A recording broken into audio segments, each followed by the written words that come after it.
Здравствуйте. Доброго утра. Желаем вам мы, Рустем Каримулин. И я, Соня Мухамедзянова. Сегодня среда, 11 марта. В праздничном календаре много дат. Сегодня День сотрудников частных охранных агентств и День работников органов наркоконтроля России. Серьезные праздники на самом деле. А еще сегодня Всемирный день мусульманской культуры, мира, диалога и кино. И Всемирный день водопровода. Ну а из веселых и необычных празднуем сегодня День маленькой революции и праздник голубых слонов. Об этом и не только говорим сегодня в программе.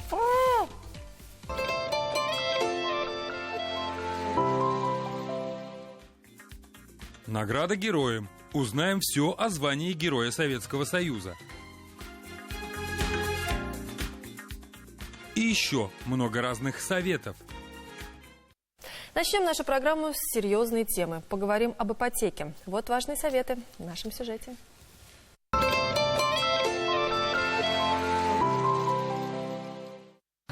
Доброе утро. Сегодня мы находимся в одном из агентств недвижимости, где разберем покупку квартиры, которая находится в обременении. Квартиры в ипотеке покупатели стараются обходить стороной. А зря, ведь именно у данного вида жилья есть ряд преимуществ, главное из которых цена. Хотя приобретение такой квартиры и связано с некоторыми сложностями. Покупатель, приобретая объект недвижимости, который находится в залоге у банка, должен для себя понимать, что все-таки сроки приобретения такого объекта недвижимости, они немножечко увеличиваются. За счет чего? За счет того, что будет гаситься обременение, да, то есть сначала задолженность, потом обременение, все это определенные сроки, и процесс его заезда, да, новоселья, он немножечко увеличивается. Поэтому как раз-таки в связи с тем, что выбор большой на рынке объектов недвижимости, спрос достаточно хороший, да, у покупателя как раз сейчас есть возможность выбрать, и он выбирает, а надо ему вообще этот объект недвижимости покупать, или, в принципе, может по более простому пути пойти, купить объект недвижимости, который не находится в залоге у банка. Перед тем, как взять такую квартиру, необходимо продумать каждый шаг, взвесить все плюсы и минусы такого решения. Главные преимущества этой сделки таковы. Благодаря тому, что квартира находится в залоге у банка, покупатель может не бояться каких-либо афер со стороны продавца или прав третьих лиц на владение недвижимостью. Юридическая сторона такого объекта вполне надежна. Зачастую ипотечное жилье изымается банком у неплатежеспособного заемщика и выставляется на торги по еще более сниженной цене. Ведь банку главное только получить свой долг. Достаточно часто в приобретении таких объектов недвижимости используют материнский капитал. И бывает так, что не всегда информированные собственники выделяют доли детям, всем членам семьи и так далее, да, а это противоречит законодательству. Соответственно, покупатель, приходя на объект недвижимости, может увидеть эти тонкости, а может и не увидеть, потому что, в принципе, это скрыто, по документам не видно, и здесь нужно смотреть и изучать именно в плане документов, эти моменты просматривать. Здесь мы рекомендуем, конечно же, обратиться к грамотному специалисту, обратиться к человеку, который понимает все эти процессы сделки, да, и который сможет действительно посмотреть историю квартиры. Важно углубиться в историю квартиры, важно посмотреть собственника, а все ли с ним в порядке, важно посмотреть его кредитную историю, все ли платилось вовремя, проверить его на сайте судебных приставов, в том числе, нет ли задолженностей каких-то, потому что обременения, ограничения, все это может в процессе сделки всплыть. В случае переоформления ипотеки на нового собственника следует учитывать следующие моменты. Нахождение жилплощади в обременении, постоянные проверки служащими банка состояния квартиры, необходимость принять все пункты договора, которые банк сочтет нужным, сложность оформления квартиры. Любите ли вы разминку так, как любит ее Рустем. коллега? Давайте разомнемся вместе. Вместе.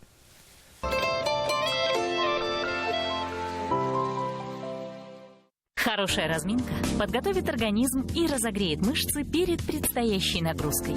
Обязательно выполняйте такой комплекс упражнений перед каждой тренировкой.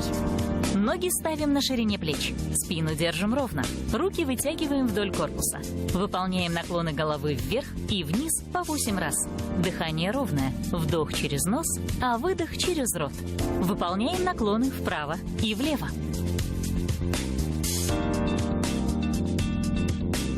Делаем круговые вращения головой по 4 раза на каждую сторону.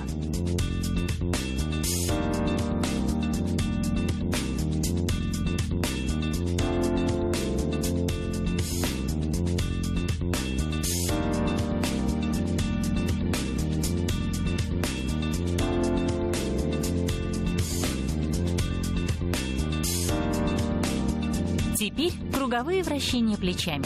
Делаем 2 круга назад и 2 круга вперед.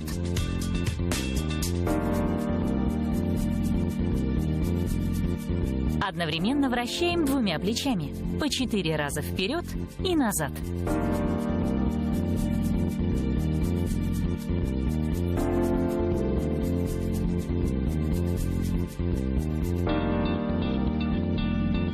Делаем полный круг руками вперед. Повторяем 8 раз.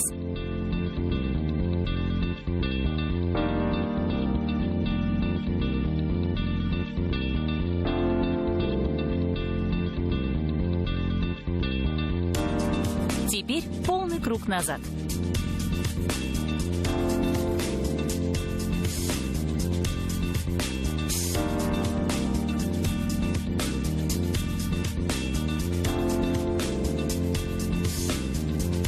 Руки держим на уровне груди. Делаем повороты корпуса вправо и влево. Повторяем по 8 раз на каждую сторону.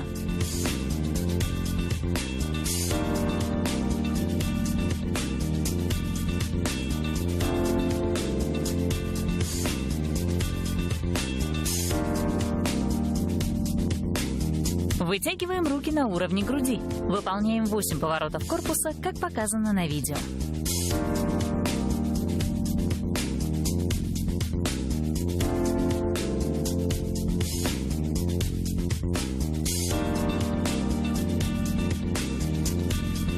Медленно приседаем на 4 счета. Делаем вдох, поднимаемся и делаем выдох.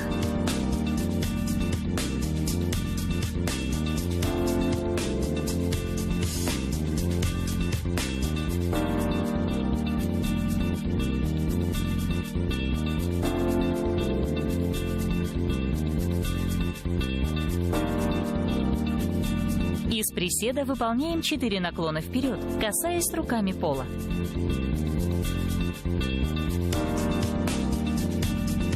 Остаемся в наклоне и 4 раза пружиним вниз, не отрывая рук от пола. Делаем перекаты. Пятку от пола не отрываем. Спина прямая. Дышим ровно. Повторяем 8 раз. Остаемся на левой ноге и делаем 4 пружины. Разворачиваем корпус в левую сторону и делаем 8 пружин.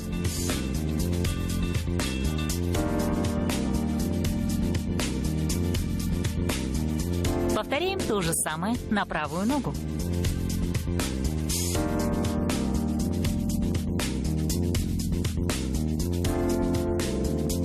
Ставим ладони на пол и постепенно собираем ноги, сгибаем колени. Круглой спиной постепенно раскручиваем позвоночник, начиная от копчика. Втягиваем живот, медленно поднимаемся наверх. Делаем глубокий вдох через нос и выдох через рот. Это была только разминка. А теперь можете приступить к тренировке. Итак, наша программа продолжается, и начнем с гороскопа для первых 6 знаков зодиака. Поехали! Овны, сегодня не Всемирный день опускания рук, поэтому все должно быть хорошо. Не засиживайтесь за работой или компьютером, а ложитесь спать пораньше. Овны не должны принимать предложения от противоположного пола. Ух ты! Вот так, тельцы. Попробуйте еще раз постучать в те двери, где вам раньше не открывали, потому что сегодня вы сможете вполне быть услышаны. Вам придется примерить маску гордыни, которая оградит от всяческих низостей со стороны знакомых или сотрудников. Те сегодня будут норовить обратиться к вам, тогда как вам будет хотеться одиночества. Близнецы, сегодня мелкие проказы будут умилять близких вам людей. Вы можете не спешить, потому что и так везде успеете. Решив помочь другу, будьте готовы к тому, что он переложит проблему полностью на ваши плечи. Ай-яй-яй. Вот такие бывают. Иногда. браки, дружеская компания – вот что так необходимо вам сегодня. Но не стоит начинать продажу своих вещей, запланируйте это на завтра. А еще вам очень будет хотеться сбежать куда-то подальше от дома. Львы, если в ваших отношениях с любимым человеком были не самые лучшие времена, то сегодня этот плохой период будет закончен. И опять настанет букетно-цветочный. Если вы услышите какой-то совет от старшего человека, стоит прислушаться. Девы, если захочется сойти с ума, сходите на здоровье, только не подберите себе компанию искренних людей. Вам будет казаться, что ваш день полон случайностей, но ведь ничто не случается просто так. Не ищите истины в вине, остановитесь, пока сами еще не на дне. Стихами. Вовремя. Но сейчас вспомним, что происходило 11 марта в нашей республике в разные годы в прошлом.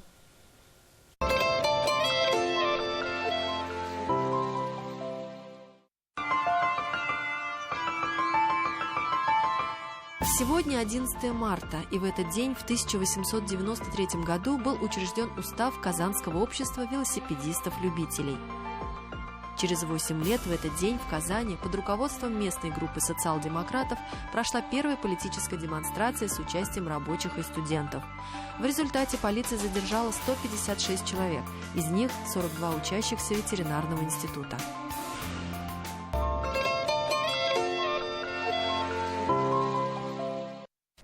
А мы продолжаем знакомить наших зрителей с наградами нашей страны. Сегодня узнаем о звании Герой Советского Союза. Кому его давали и что это значило для награжденного? Список героев Советского Союза довольно велик. Конечно, большинство из тех, кто удостоился награды, получили ее всего лишь один раз.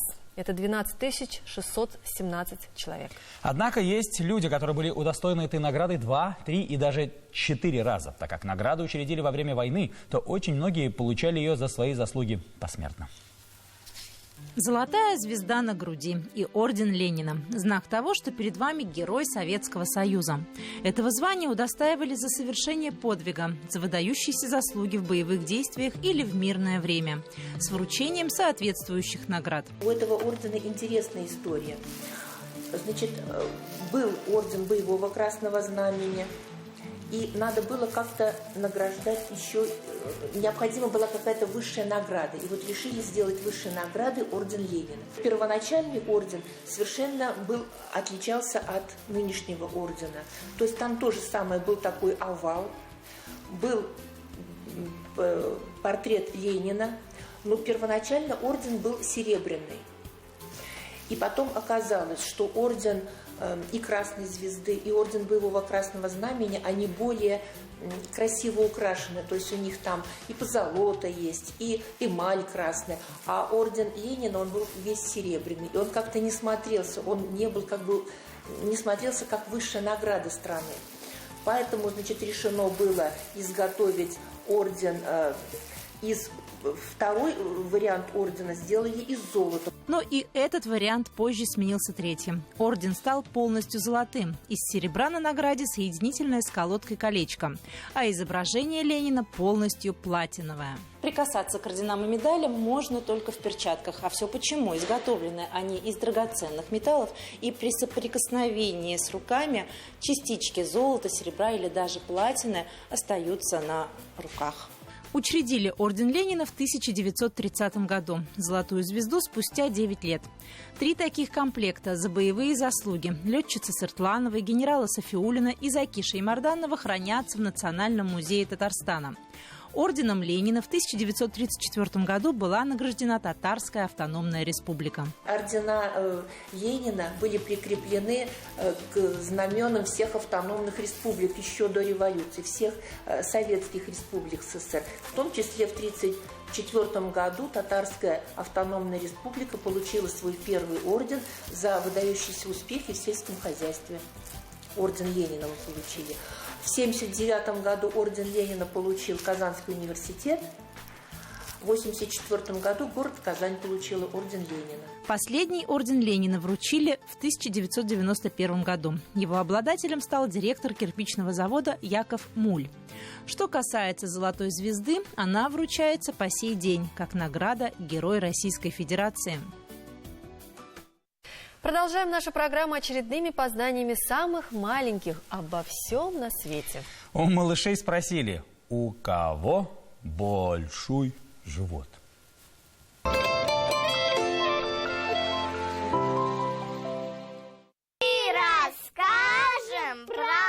большой живот. Живот бывает большим, потому что все складывают туда свою еду, и когда ты покушал, то нельзя бегать и прыгать. Нужно подождать, пока похудеешь. Живот бывает у медведя, у хомяка, у Деда Мороза и у смешариков, только они сказочные. Когда я поем, у меня живот будет огромный. Потому что я там кладу хлеб морозный, так, мясо, гречку и запиваю все водой. А если я заблужусь в лесу, я стану худенький и маленький, а лесу нет еды. Вся. Самый большой живот у японских бойцов сумо. Им нужен для того, потому что они животами дерутся. У кого живот больше, тот и победил. А куклы тоже бывают с животами. Например, беременная Барби. А если ты занимаешься спортом и ешь правильную еду, то у тебя никогда живот не вырастет. Ты будешь стройным и красивым, как я. Самый большой живот у моего папы. Он любит есть все, кроме манной, каши, и еще рыбу, и сок. А если все столько есть, то худеньким и стройненьким, как я, не станешь. Это мой главный совет.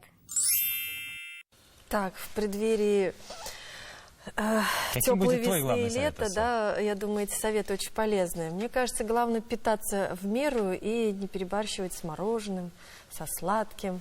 Не перебарщивать? Нет. Ты сейчас серьезно? Да. Мороженое и борщ. Мы продолжаем. Продолжаем нашу программу. В разговорах между свободными замужними женщинами часто звучит одна фраза: «Найти бы тебе нормального мужика, сразу бы жизнь наладилась». И далеко не факт, что у замужних женщин супруг принадлежит к этой самой категории нормальных. Но это мы пока оставим в стороне. Кто же он такой? Нормальный мужчина. Какой он? Кто лицезрел воочию этого чудо-человека, наделенного особым даром налаживать чужие жизни за считанные дни, часы? Смотрим, что думает по этому поводу психолог.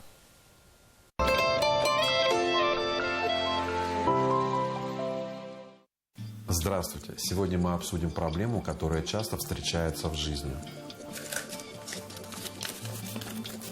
Как понять, что перед тобой тот мужчина, который тебе подходит?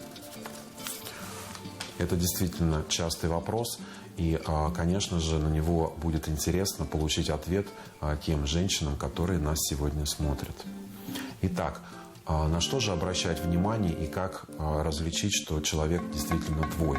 Для этого существуют критерии выбора, и у каждого человека они свои. То есть, если это дружба, то это одни критерии. Если это какие-то отношения, просто для того, чтобы они были, это вторые критерии. Если же вы все-таки задумались о том, чтобы создать семью, родить ребенка, построить дом, завести будку, собаку и проводить совместно долгие счастливые вечера, то, конечно же, критерии будут совершенно другие. Итак, давайте пойдем по порядку. Первый критерий – это, конечно же, физическая привлекательность. Второй критерий, на который хотелось бы обратить внимание, это, конечно же, амбициозность.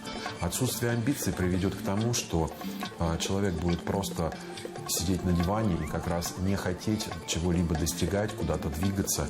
Третий критерий – это потенциал. Потенциал закладывается с детства родителями. И, соответственно, если потенциала в человеке нет, то взяться ему будет просто неоткуда. Потенциал говорит о том, что человек может концентрироваться, может работать со своим вниманием, руководить своим временем и, соответственно, будет обучаться, развиваться и куда-то двигаться и достигать. Но если мы вместе объединим амбициозность и потенциал, но не добавим четвертый критерий, такой как работоспособность, то, конечно же, мало хорошего из этого выйдет. У вас получится такой Емеля, который будет лежать на печи, мечтать о каких-то огромных проектах, при этом будет очень много знать, даже прочитает про эти проекты, но делать ничего не будет. Следующий критерий – это его окружение, его друзья. ведь это говорит о лидерских качествах. Тот человек, вокруг которого нет людей, как правило, не может создавать вокруг себя общество, не умеет дружить. А это говорит о том, что этот человек привык только брать. Ведь лидер – это тот человек, который что-либо дает. Он чем-то делится, он может делиться знанием, временем, дружбой, какими-то советами, помощью, любовью. Самое главное – слушайте свое сердце и свои чувства. Они вас никогда не обманут. Мир удивителен и прост. Главное – подобрать к нему правильный ключик. Всего доброго. Очень много встречается творческих профессий. И вот одна из них – дизайнер. Мне кажется, человек этой профессии создает красоту своими руками и из того, что есть под руками. Ты согласен? Своими руками из-под того, что есть под руками. Как-то я вот загнула. Давайте лучше посмотрим сюжет.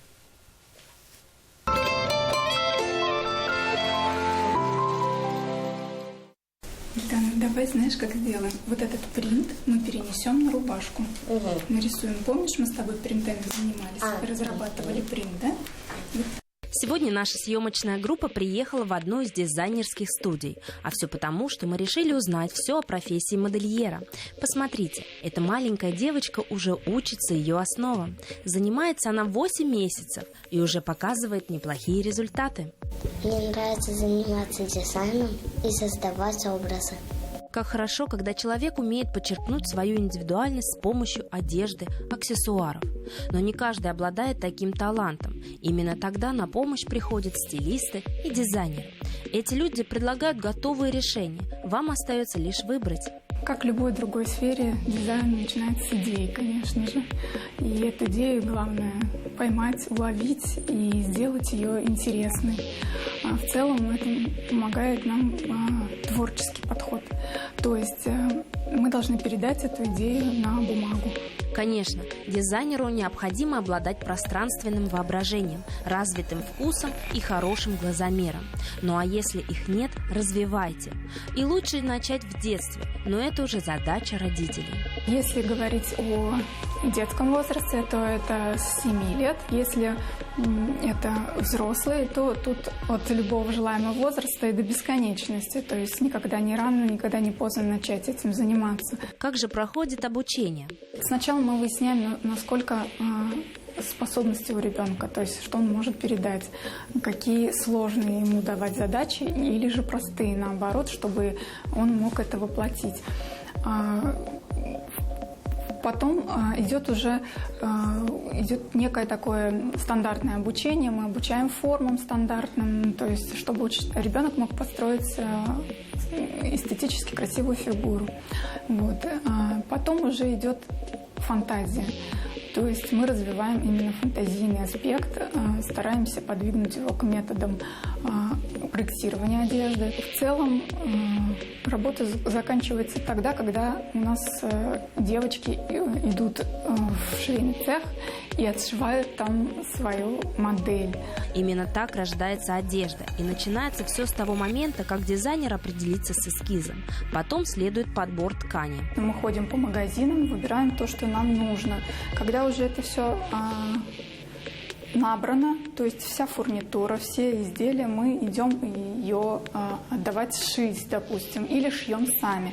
Очень хорошо, когда дизайнер знает весь производственный процесс, а не просто придумывает образы.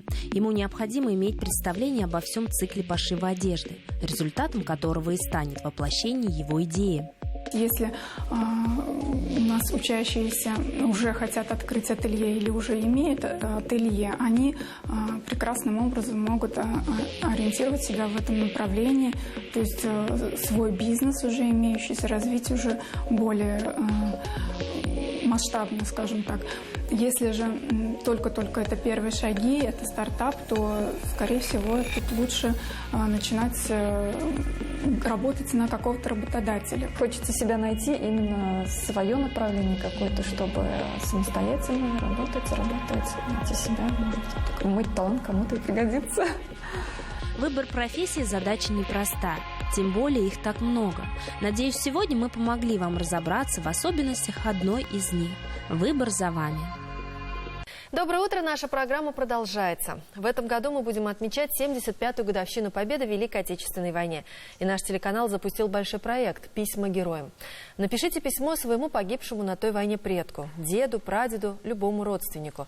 Расскажите, как сложилась ваша жизнь, как вы благодарны за его ратный труд, как мы бережно храним память о каждом, кто приблизил победу в Великой Отечественной войне.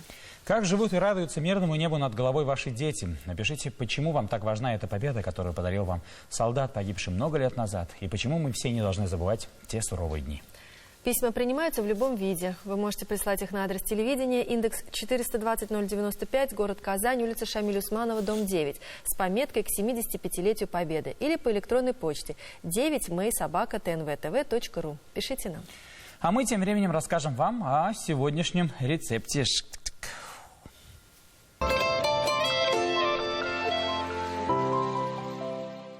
Лайфхак. Хозяюшкам на заметку.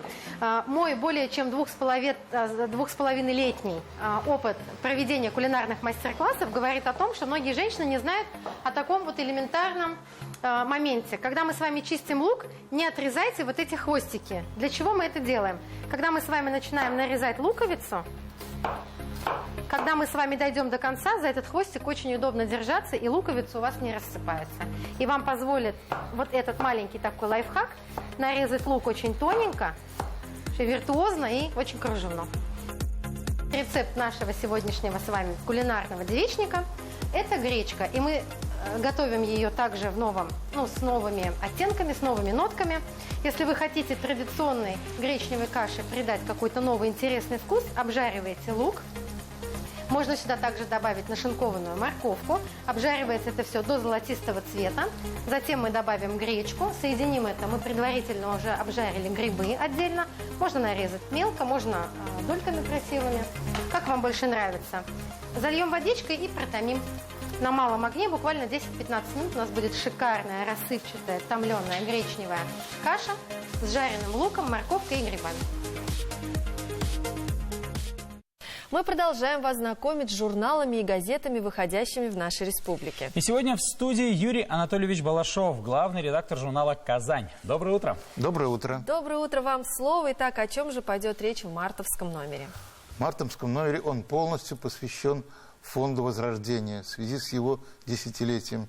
И как, вероятно, многие слушатели, зрители знают, что Ментимир Шамиев удостоен премии правительства России за музеификацию Болгара и Свияжска. Вот об этом идет речь, об этом проекте прежде всего. Так. Хотя там речь идет в номере и о двух других проектах. В строительстве Болгарской исламской академии и воссозданию собора Казанской иконы Божьей Матери. А также последнему сейчас, который осуществляется проекту, это создание полилингвальных центров. Проект, который только еще начался. Но главное внимание и основной объем номера – это вот проект «Наследие Татарстана», «Древний Болгар» и остров Град Свияжск. То есть большой материал именно о Болгаре и Свияжске. Да, там не материал, там группа материалов. Группа материалов. Подборка. И идет речь о прошлом, настоящем и будущем. Очень интересно. Да, там такой вот несколько планов. Первый план – это, конечно, основной. То, что сделал Фонд Возрождения вместе с благотворителями. То есть воссоздание памятников, строительство новых объектов. Ну и организация жизни в этих старых и новых объектах. Но другой план – это древние истории, то есть легенды, предания. Факты исторические. Исторические факты, да, совершенно верно. Может, и мифы? И мифы, да, есть и мифы, потому что есть записи того, что в фольклоре сохранилось в народной памяти, да. Вот. И третий план – это, да, конечно, ученые. Айрат Габитович Сидиков, прежде всего, как археолог и директор Института археологии. Так. Вот. А третий план, который нам кажется очень важным, это современная жизнь в Болгаре и Свияжске, на острове Граде Свияжск. Потому что то, ради чего работал Фонд Возрождения, и все, кого он привлек к этим замечательным делам, это, конечно, ради того, чтобы люди жили лучше, интереснее. И не забывали историю. Да? Не забывали историю. Я думаю, что это вообще интересно очень многим. По крайней мере, нам было интересно очень работать над этим материалом, не потому что это какой-то там вот заказ. Да. Хотя, конечно, мы работали и продолжаем работать вместе с Фондом Возрождения, но нашей редакции, вот и мне в частности, я еще в детстве, мы ездили, вернее, на теплоходе, отправились в Болгар. Я учился вместе с Наилем Халиковым, археологом, и сыном Альфреда Хасановича Халикова. И, видимо, отец его часто туда возил, и вот мы как-то отправились, увидели то, что там было тогда. Я помню, что купались и нашли какой-то горшочек разбитый, и там монеты такие свинцовые, как чешуйки. Сохранились. Сохранились, вот это да. удивительная находка. Мы через Наиля передали Альфреду Хасановичу, и, насколько я помню, я не знаю сейчас, конечно, в памяти не сохранилось, что это за монеты были или что какие-то знаки, но нам сказали, что это интересная находка. Древняя. Да, конечно, да. Конечно. Ведь это городище болгарское, сохранился историко-культурный ландшафт на протяжении тысячи лет неизменным. Да. Да уж. Сейчас, вот когда я уже бывал и в Болгарии, и в Свияжске, мне есть с чем сравнить. Также я и в Свияжске, конечно, бывал еще тоже в школьные годы и позднее. Но преображается остров. Абсолютно. Однозначно. И тогда я познакомился с такой известной бригадой московских реставраторов, бригадой Ярославцева. А сейчас там уже совсем другая жизнь. И хотя очень ведь непросто это было вообще переломить даже сознание, насколько я понял, людей.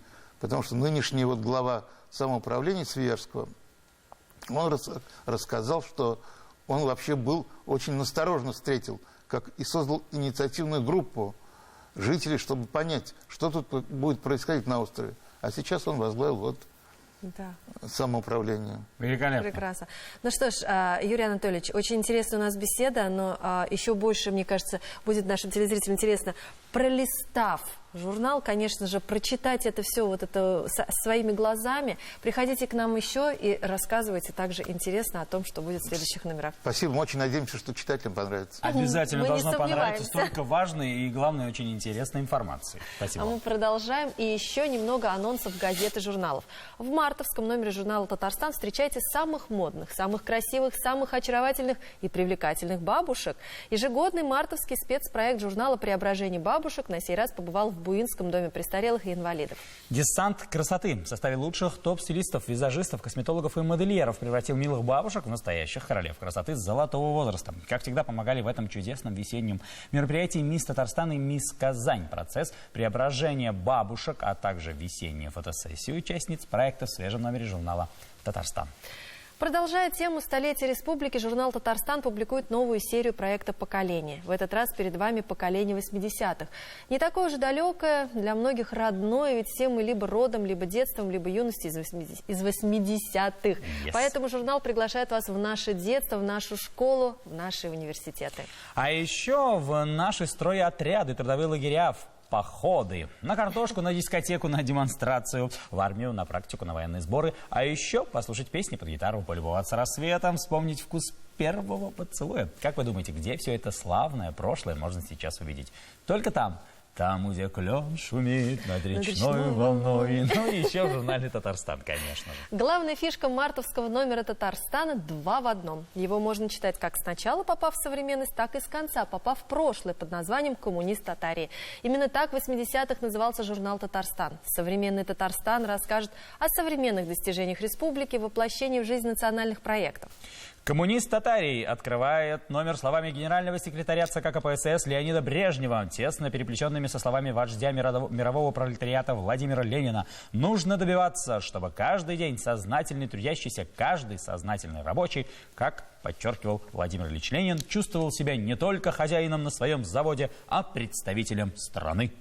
А в ближайшем номере «Казанских ведомостей» на минувшей неделе президент России Владимир Путин подписал закон, продлевающий срок действия программы материнского семейного капитала и увеличивающий суммы выплат. Сможет ли мат-капитал по новым правилам исправить демографическую ситуацию в стране? Об этом на страницах газеты размышляют специалисты и сами казанцы. Могут ли инвалиды получить 2 пенсии одновременно и по инвалидности, и свою страховую? С таким вопросом обратилась в редакцию подписчик газеты. Ответ на него дали специалисты Управления Пенсионного фонда России в Вахитовском районе города Казани. Какие еще инфекции, кроме коронавируса, можно привезти с популярных зарубежных курортов? Об этом в номере «Казанских ведомостей» напоминают специалисты Управления Роспотребнадзора по Татарстану. Санитарные врачи не только рассказали о перечне болезней, но и рассказали, какие меры профилактики необходимы путешественникам. Взгляд на вековую историю Татарстана со стороны. В год столетия образования ТССР «Казанские ведомости» обратились с вопросами к представителям татарских диаспор в разных регионах страны и за рубежом. В очередном выпуске рубрики на них отвечает Ахмед Гильманов, студент Стамбульского университета, факультета естественных наук. Переходим к полезным советам для мам-малышей. Во что поиграть с самыми маленькими?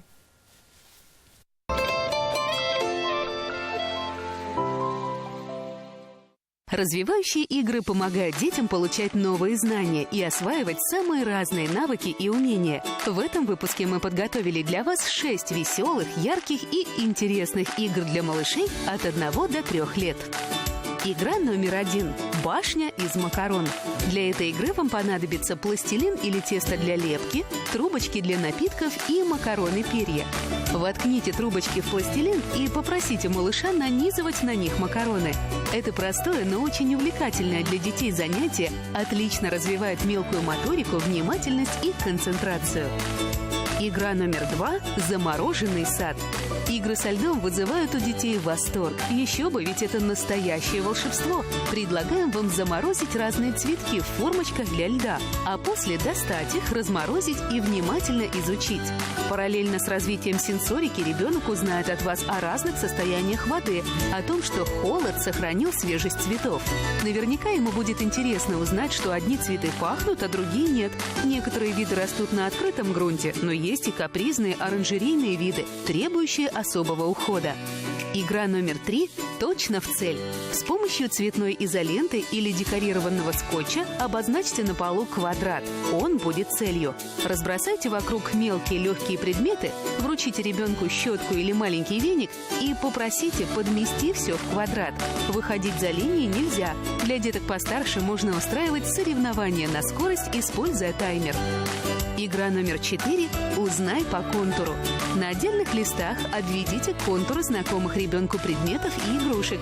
Это могут быть части конструктора, кусок железной дороги, машинка и так далее. Перемешайте все карточки и все предметы, а затем попросите малыша найти нужный предмет по его контуру. Такая игра отлично развивает логическое мышление и память. Игра номер 5 – «Наряди дерево».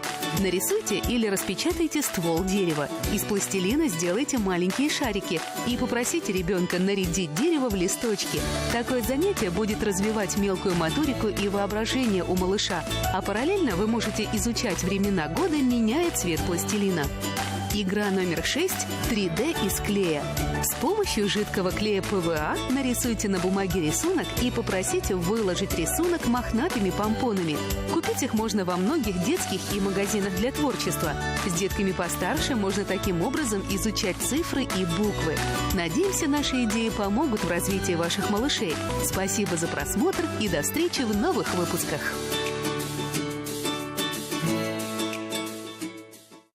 Смотрим внимательно, впереди интересная информация.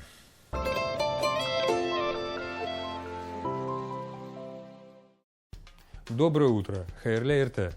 Мы снова находимся в Институте международных отношений КФУ и продолжаем изучать татарские слова, которые пришли в русский язык. Сегодня поговорим с филологом, преподавателем турецкого языка Энже Рашатовной Садыковой. Какое слово мы будем изучать сегодня, Энже Рашатовна? Сегодня поговорим о слове «казак». «Казак» также древнетюркское слово, и впервые оно упоминалось в XIII веке в арабских словарях.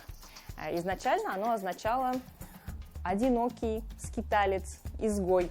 И именно в этом значении оно и укрепилось впоследствии, потому что казаками звали тех мужчин, которые по традиции уходили в степя, в леса, в горы, чтобы испытать себя как мужчин. Они убивали дичь, питались мясом дичи, зверей, носили шкуры зверей, и уже испытав себя и став зрелыми мужчинами, возвращались вновь в свои народы, в свои племена, в свои заселения. И очень много известных вождей, лидеров племен, которые таким образом испытывали себя и возвращались обратно. Еще одно доказательство того, что казак является тюркским словом, это его однородное слово «казакдаш». Это слово встречалось в книге путешествий османского поэта и писателя Эвлия Челеби, который упоминал о казакдашах. Это о людях, которые шли совместно с казаком, чтобы помочь ему. То есть, как бы, друг, товарищ, приятель, как в своего рода таком испытании. И это слово доказательством того, что это слово является тюркским, его схожие по аффиксу и строению слова ватандаш, замандаш, аулдаш, и этот аффикс, он тюркский во всех этих словах. А я снова на свою любимую тему хочу поговорить. А ну-ка. Ну, в преддверии лета что мы делаем? Занимаемся гимнастикой, стараемся привести фигуру в идеальное состояние, поменьше есть, тратим калории. Хорошо. Это все очень правильно. Самое главное, что вот прямо сейчас следующий сюжет как раз будет о том, как это нужно сделать правильно, хорошо, удобно. И безболезненно. Самое главное.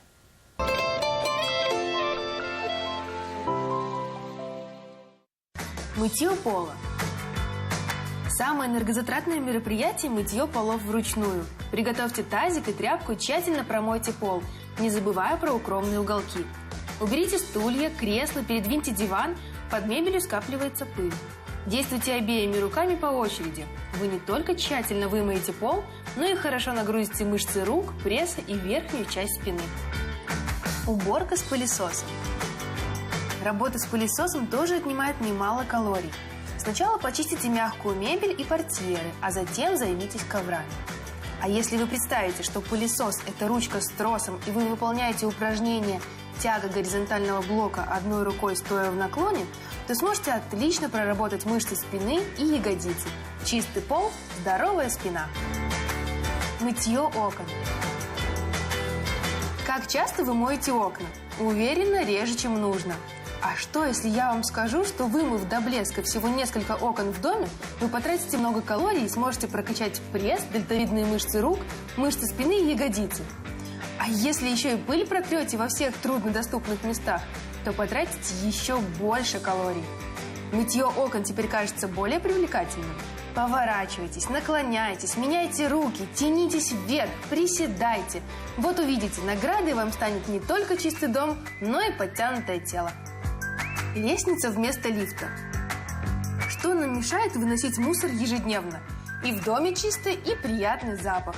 На 5-м этаже живете или на 17-м, в любом случае используйте лестницу вместо лифта. А если представить, что вы выполняете выпады и шагать через ступеньку, держа при этом спину прямо и пресс подтянутым, вы проработаете мышцы ягодиц и улучшите выносливость. Несколько спусков и подъемов, и вуаля! Отличная тренировка для ягодиц. Упражнение стульчик. Чистка зубов. Мы каждый день тратим около 5-7 минут на чистку зубов. Так почему же не совместить полезное с еще более полезным и не проводить это время в упражнении «Воображаемый стул»? Все, что понадобится, это стена и щетка. Вы сможете улучшить осанку, прокачать ягодицы и ускорить метаболизм, всего лишь почистив зубы. Ну, я практически ежедневно так трачу калорий. Домой прихожу и до 8-го этажа так поднимаюсь. Мне кажется, любые абсолютно калории у любого человека тратились бы намного быстрее, если бы существовал обменник, можно было калории обменять на валюту. Вот что ты все время начинаешь. А мы продолжаем. У нас пришло время рассказать о культурных событиях, которые произойдут сегодня в Казани. Эх, какой у нас город.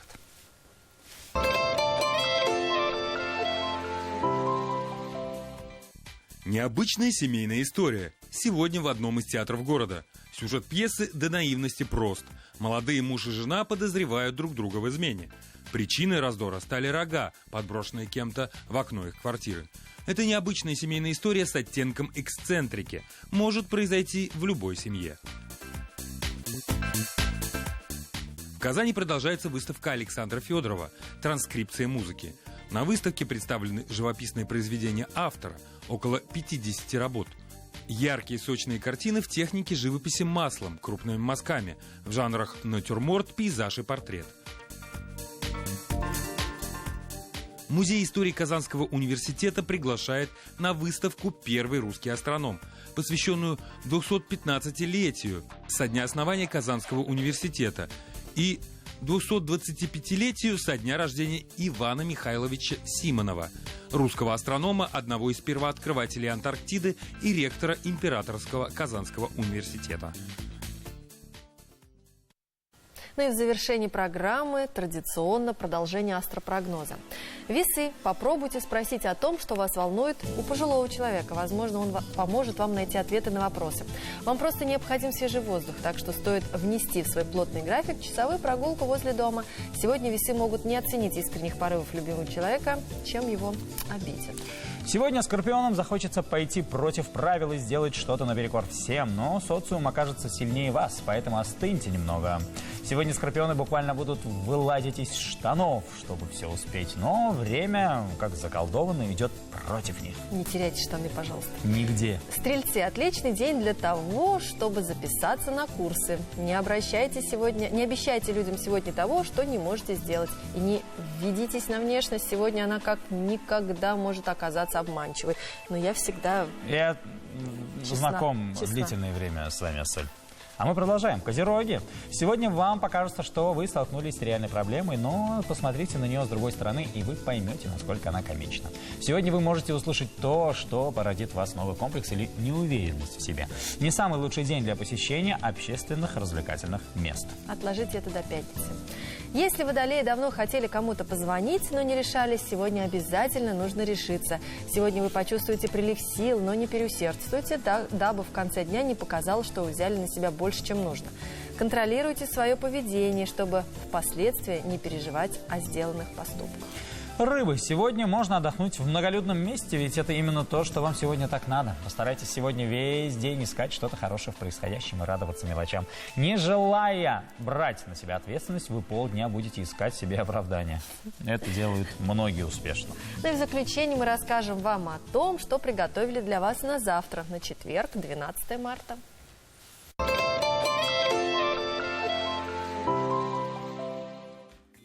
Непростое счастье. Что стоит знать о возрастной беременности?